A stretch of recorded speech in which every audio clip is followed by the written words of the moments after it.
The sun had barely cleared the distant red ridges when the trouble began. Dust Devil Gulch mornings were usually quiet, just the soft shuffle of boots on hard ground and the sound of wind brushing across prairie grass. But that morning, the quiet cracked like dry kindling. Hoofbeats, fast and heavy, rolled across the earth.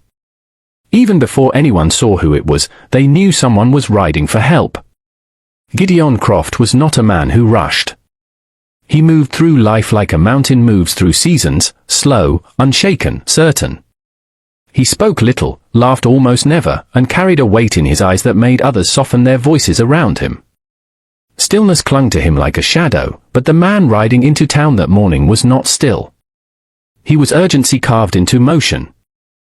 Dust billowed behind his horse, and his arms held a limp figure close against him. My Lynn. The townsfolk recognized her dress before they recognized her face. It was a modest silk dress, the color of a twilight sky, one she often wore while teaching at the little schoolhouse on the hill. The same dress she had worn when she arrived in Dust Devil Gulch just a handful of weeks ago, stepping off the supply wagon with calm but determined eyes. She had introduced herself as a school teacher from across the great ocean, come to build something meaningful with her own hands. Folks liked her. They admired her. They spoke kindly of her warm patience and her habit of humming while she worked. Now her skin was pale as riverstone, her head resting against Gideon's shoulder, her legs swelling dark and angry where the venom pulsed its way inward. Gideon dismounted without a word. He didn't shout for help, didn't call out. He simply lifted My Lynn into his arms and began walking straight toward Agnes's boarding house, where the windows were always open and the door never latched. People stared, but they moved out of his path. Something in his face did not allow for questions. Agnes hurried to pull the dining table clear. The table was old, carved by Agnes's father when she was a girl. Many meals had rested on it. Many tears had been shed beside it, but never something like this. Gideon laid My Lynn down carefully like she was fragile glass. Her face contorted with pain, her breath short and sharp. The swelling on her leg had spread up to her calf. 2 small puncture marks, so small they could have been mistaken for scratches, were already ringed by dark bruising that looked like spilled ink beneath the skin. She was out near the old mining claim, Gideon said, his voice rough but steady. Didn't see the rattler until it was too late when Agnes asked, not long ago, Gideon replied. But long enough the weight behind his words made Agnes's stomach turn. A rattlesnake bite is a race, and venom rarely loses. What we need is the doctor, someone said, though everyone already knew. The doctor had taken a wagon north 2 days ago. He wouldn't be back until Sunday. The room fell into an uneasy silence. My Lynn let out a faint, broken gasp, her hand trembling as it tried to grip the edge of the table. Gideon stepped back just long enough to pull a small pocket knife from his belt. It was worn smooth at the edges, sharpened so often that the blade was narrow as a sliver of moonlight. He didn't hesitate. He placed it on the iron stove where a pot of coffee simmered. Agnes didn't question him. She reached for tongs and placed the blade deeper into the flame. The metal reddened slowly, glowing at the edge first, then along its length. One of the townsmen shifted nervously. Gideon, you can't be serious. Gideon didn't look up. I've seen what happens if you wait. He remembered the cries, his younger brother clutching his arm, the swelling creeping faster than the prayers. Gideon, holding him, helpless, feeling him go still. That memory burned hotter than the knife now heating on the stove. He wouldn't watch it happen again. Not to her. Agnes returned with the blade. Gideon took it steady-handed. He knelt beside My Lynn. Her eyes fluttered open, glassy with pain and fever. It's all right, he told her, though his own throat tightened. I've got you. The razor-sharp tip touched her skin just above the bite. My Lynn stiffened, her breath catching, her fingers clenching the air like she was trying to hold on to something, anything. Gideon didn't flinch. He made a small incision, enough to open the skin and let the venom rise. My Lynn gasped, tears slipping down the sides of her face. Gideon murmured quiet words that only she could hear. Barely words, more like the sound of reassurance shaped into breath. Easy, I know, Agnes dabbed the blood with a cloth, her movements gentle, controlled, but the swelling did not slow. The discoloration deepened. Gideon inhaled sharply, jaw clenching. There was one option left, the one that drew judgment like flies to honey. He had seen men mocked for it, seen women whisper behind hands about impropriety and shame, but venom cared nothing for dignity. He leaned forward, gathered the hem of My Lin's dress and lifted it just enough to uncover her injured leg. Gasps filled the doorway. A few turned away, a few stared in shock. Gideon didn't hear any of them. He lowered his mouth to the wound and began drawing the venom out, pulling, spitting into a bowl, then repeating. It was raw, desperate work. Bitter heat spread across his tongue. His jaw tingled. His head grew light, but he didn't stop. My Lin groaned, her hand reaching for something she couldn't see. Gideon caught her hand in his free one, holding it tight. Her fingers curled weakly around his. Their eyes met just for a moment. In that look, something passed between them that words could never hold. Fear, yes, but also trust. Complete, unguarded trust.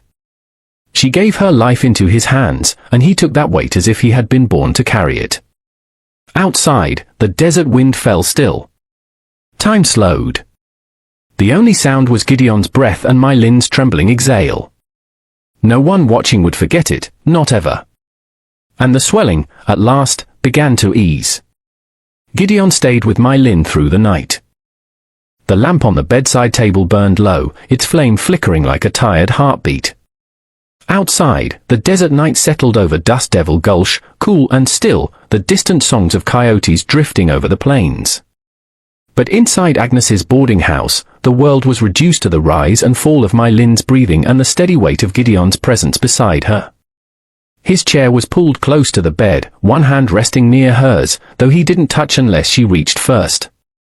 He sat so still that Agnes, bringing in broth and cool cloths, whispered that he could rest. But Gideon only shook his head. I ain't leaving, he said, not stubbornly, just truthfully.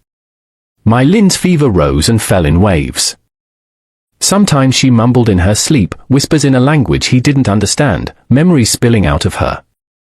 The scent of incense and far-off shores, a voice calling her name, soft and melodic. Gideon leaned forward each time, trying to catch what she was saying, though he didn't know why it mattered so much. Maybe because he wanted to know who she'd been, not just who she was now. When morning came, the worst of the venom had passed. The swelling still lingered, angry and tender, but the color had changed. Less death purple, more healing red. Life clung to her again. Gideon let out a breath he didn't realize he'd been holding since the moment he'd found her collapsed near the dry creek bed. That exhale felt like a gate giving way after years of silence.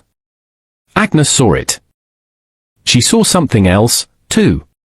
Something soft behind the stern lines of his face. She didn't comment. She didn't have to. Days passed. My Lin rested. Gideon stayed. Sometimes he read from one of the books he brought, a worn volume of Western poetry, pages yellowed from sun and time. Sometimes he just sat beside her, quiet, his presence grounding as earth itself. The town learned to leave them be. Folks always pretended they didn't care about others' business, but in Dust Devil Gulch, every heart was a window whether you liked it or not. They knew Gideon Croft had changed the moment he carried that girl into town. On the fourth day, My Lin woke fully. Her eyes, clearer now, flicked toward the window where morning light filtered in. She looked around slowly, as though returning from far away. When her gaze landed on Gideon, her breath softened, like her body recognized safety before her mind did. How long, she whispered. Gideon straightened. For days, her eyebrows lifted faintly. You've been here the whole time, he hesitated. He wasn't used to explaining himself. Not to anyone. I wasn't about to leave you alone with that, he nodded toward her bandaged leg. My Lin gave a gentle, tired smile. Thank you, Gideon swallowed and looked away as if the words hit him harder than he'd expected. Gratitude always unsettled him. He didn't know what to do with softness when it came directly at him. You saved my life, she continued, voice quiet, but sure. He shook his head. I just did what had to be done. No, she said softly, her fingers reaching out to brush his hand. Her touch was feather-light but steady. You cared. That's what saved me for a moment. Gideon didn't breathe. He had spent years believing he didn't deserve to feel needed again. That caring meant loss. That love was a trap that ended only in pain. But her hand on his felt like warmth in a place long wintered over. She didn't push further. She didn't need to. The space between them spoke clearly. As My Lin regained her strength, Gideon helped her learn to walk again. First, just to the doorway, then to the porch where she'd sit and let the breeze touch her face. Then down the steps into the yard, leaning on his arm, not because she was weak, though she was still healing, but because his presence beside her felt natural, like something that had been missing from the world until now. The town adjusted to the sight of them together. And then quietly came the whispers. Some said with wonder how that quiet school teacher got the hard man to open up. Ain't right to be so close without talk of marriage, others muttered. Gideon heard the talk. He ignored it. My Lin heard it, too. She didn't ignore it, but she didn't flinch from it, either. She had not come to Dust Devil Gulch to hide or bend herself to anyone's opinions. She had come for a new beginning, and she was finding one. The spring festival arrived just as her strength returned fully. Lanterns were hung from barn rafters. Tables covered in red checkered cloths were set with pies and stew pots. The fiddler, Old Man Hemlock, tuned his strings, the notes sharp and lively in the warm evening air. My Lin stood with Agnes near the edge of the gathering in a soft dress borrowed and rehemmed to fit her smaller frame. She smiled as children tugged at her hands, begging her to dance. She laughed, promising them later. Gideon arrived late. He looked uncomfortable, like a man attending his own sentencing. He stayed near the shadows, his arms crossed. His eyes searched the crowd until they found her. My Lin saw him, too. She walked to him. Not fast, not slow, just simply, like the decision had already been made long before she took the first step. You don't dance, she said, her voice teasing just faintly. Gideon huffed something close to a laugh. Never saw the point. Her eye sparkled in the lantern glow. Maybe the point isn't the dance. Maybe it's who you dance with. He looked at her then, not just at her, but into her, past the layers of worry and fear and history she had never asked him to shed, but had somehow softened anyway. The fiddle struck up a slow, warm tune.